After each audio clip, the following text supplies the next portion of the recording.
برکت کیا ہوتا ہے؟ ایک مسلمان شخص امریکہ میں تعلیم حاصل کر رہا تھا۔ اس کا استاد یہودی تھا۔ ایک دن استاد سود کے فائدے بیان کر رہا تھا۔ مسلمان طالب علم نے سوال کیا کہ سر، سود میں تو برکت نہیں ہوتی۔ یہودی استاد نے کہا، برکت تو دنیا میں کہیں نہیں پائی جاتی۔ مسلمان طالب علم نے کہا کہ اگر کوئی شخص 10,000 کتے مانگے تو کیا اسے مل سکے گی؟ یہودی استاد نے کہا، نہیں۔ پھر پوچھا کہ اگر کوئی شخص 10,000 بکریاں مانگے تو کیا اسے مل سکے گی؟ یہودی استاد نے کہا، ہاں بالکل مل جائے گی۔ مسلمان طالب علم نے کہا کہ کتے کے ایک وقت میں 10 بچے ہوتے ہیں جبکہ بکری کے صرف 2۔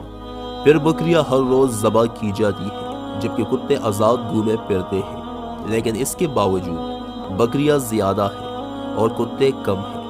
دراصل میں یہی تو برکت ہے۔ لہٰذا برکت کی تعریف یہ ہے کہ کسی چیز کا مقدار میں کم ہونے کے باوجود وہ چیز اللہ تعالیٰ زیادہ لوگوں تک پہنچائے اور اس سے کافی لوگوں کو فائدہ پہنچے۔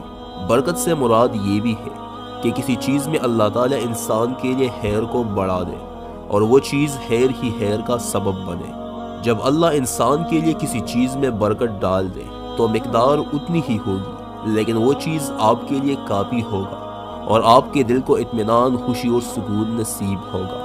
برکت ہر چیز میں ہوتی ہے، جیسے رزق میں برکت، کمائی میں برکت، زندگی میں برکت، پیسے میں برکت، صحت میں برکت وغیرہ وغیرہ۔